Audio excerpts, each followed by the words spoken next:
আমরা এখন চলে এসেছি আমাদের পাখিকে কি করাতে বলো তো শিপন, আমাদের পাখিকে কি করাইতে আসছি আমরা এখানে? ঘুরতে আসছে সে জঙ্গলে, আমাদের ময়না পাখি, সবাই দেখতেই পাচ্ছেন।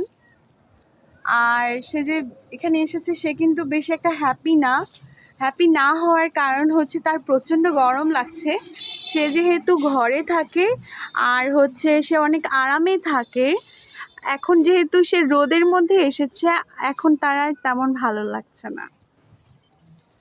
আমি এখন ফাইজাও এখানে এসেছে। ফাইজার কথা শুনলে পাখি অনেক বেশি আসলে অ্যাক্টিভ হয়ে যায় আর চিৎকার করতে থাকে। তো এটা কি গাছ? এটা আসলে হচ্ছে গিয়ে কি গাছ ফাইজার আব্বু? এটা কি গাছ?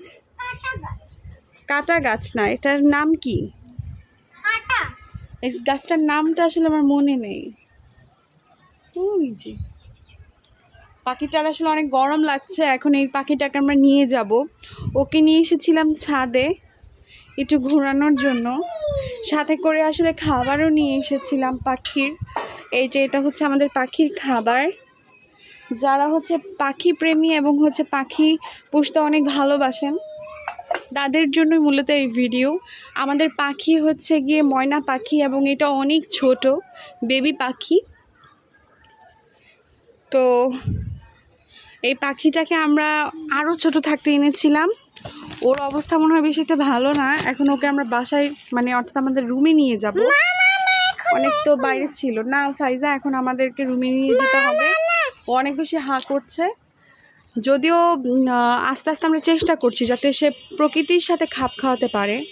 আর যারা জানেন হচ্ছে পাখিটা যারা হচ্ছে জানেন না যে পাখি কিন্তু যেসব ময়না পাখিগুলো আমরা কিনি বাজার থেকে, এগুলো বেশিরভাগই দেখা যায় যে পোষা থাকে, বাসায় পালিত থাকে। তো তারা হচ্ছে প্রকৃতি থেকে অনেকটাই দূরে থাকে। তো আমরা চাই আমাদের পাখিটা না এরকম গাছের ডালে বসে থাকুক, তাই আসলে ওকে এখানে ঘুরতে নিয়ে এসেছিলাম। ভিডিওটি ভালো লাগলে অবশ্যই একটি লাইক এবং কমেন্ট করতে ভুলবেন না। আসসালামু আলাইকুম।